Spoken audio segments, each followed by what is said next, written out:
Assalamualaikum warahmatullahi wabarakatuh. Perkenalkan, saya Putri Rahmisari 518233088. Dalam video ini saya akan mempresentasikan tentang konsep dasar etika dalam mata kuliah etika perpajakan. Dalam materi konsep dasar etika ini kita akan membahas 6 poin penting. Yang pertama, perkembangan etika. Yang kedua, pengertian etika. Yang ketiga, teori etika. Yang keempat, tujuan etika. Yang kelima, prinsip etika. Dan yang keenam, tentang pajak dalam entitas bisnis. Yang pertama, tentang perkembangan etika. Dalam perkembangan etika terjadi dalam beberapa periode. Secara garis besar dibagi dalam 3 periode. Yang pertama, pada periode abad Yunani. Pada periode ini, etika diawali pada abad ke-5 sebelum Masehi. Hal ini ditandai dengan beberapa pendapat dari filsafat Yunani. Yang pertama adalah Plato.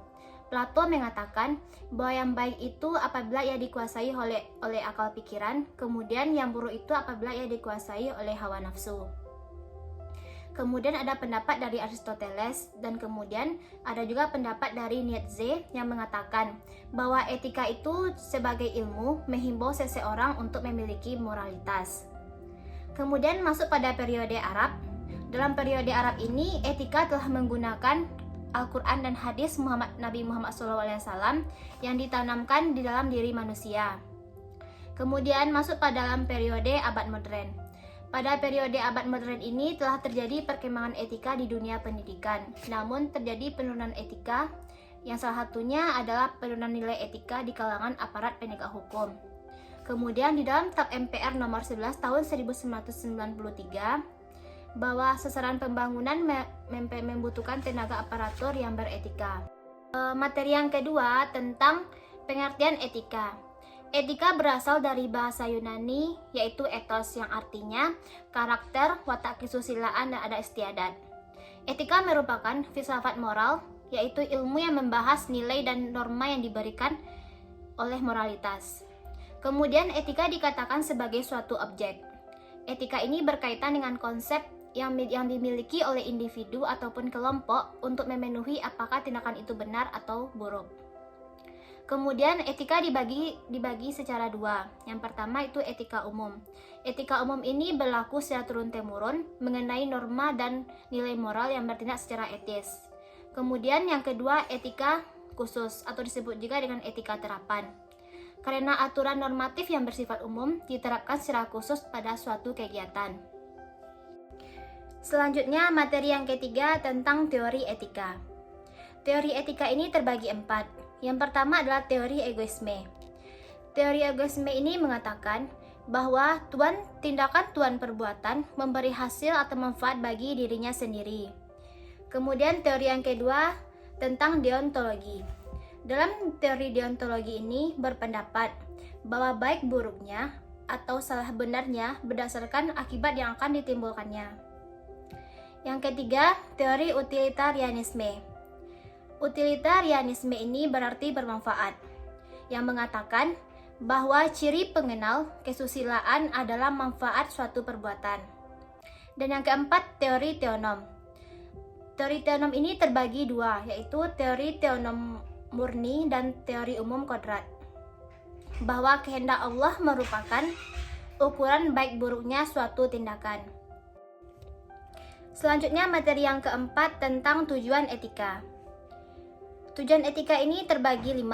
Yang pertama, untuk mendapatkan konsep yang sama mengenai penilaian baik atau buruknya perilaku atau tindakan manusia dalam ruang dan waktu. Yang kedua, tujuan etika yaitu mengarahkan perkembangan masyarakat menuju sarana yang harmonis, tertib, teratur, damai, dan sejahtera.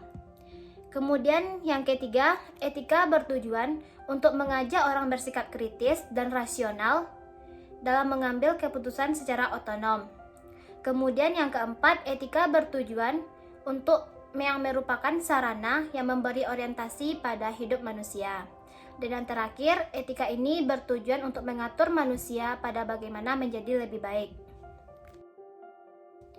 Selanjutnya materi yang kelima tentang prinsip etika. Prinsip etika ini terbagi 6. Yang pertama adalah prinsip keindahan. Prinsip keindahan ini berpendapat bahwa dalam memandang suatu keindahan, contohnya adalah cara berpakaian dan penataan ruangan. Yang kedua, prinsip persamaan. Dalam prinsip persamaan ini menyebutkan bahwa persamaan hak laki-laki dan perempuan, kemudian persamaan agama, ras, dan persamaan di segala bidang. Yang ketiga, prinsip kebaikan. Prinsip ini mengatakan bahwa berbuat kebaikan dalam berinteraksi dengan lingkungannya. Yang keempat, prinsip keadilan. Prinsip keadilan ini mendasari seseorang untuk bertindak adil dan profesional. Yang kelima, prinsip kebebasan. Dalam prinsip kebebasan ini, segala keleluasan individu untuk bertindak atau tidak bertindak sesuai dengan pilihannya sendiri. Dan yang keenam, prinsip kebenaran. Prinsip ini berpendapat bahwa biasanya digunakan dalam logika keilmuan yang muncul dari hasil pemikiran yang logis dan rasional.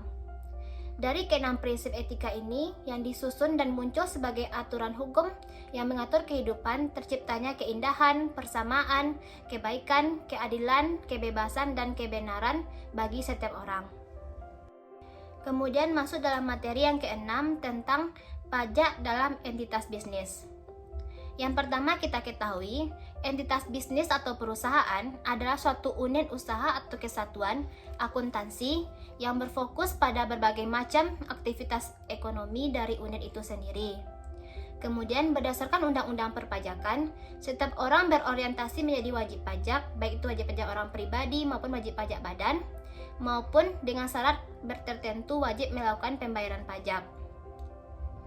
Kemudian yang dikatakan pajak dalam entitas bisnis, artinya pajak itu wajib dibayar dan dilaporkan oleh setiap wajib pajak, baik itu wajib pajak orang pribadi maupun wajib pajak badan. Baiklah, demikian presentasi yang dapat saya sampaikan. Kalau ada salahnya, saya mohon maaf. Assalamualaikum warahmatullahi wabarakatuh.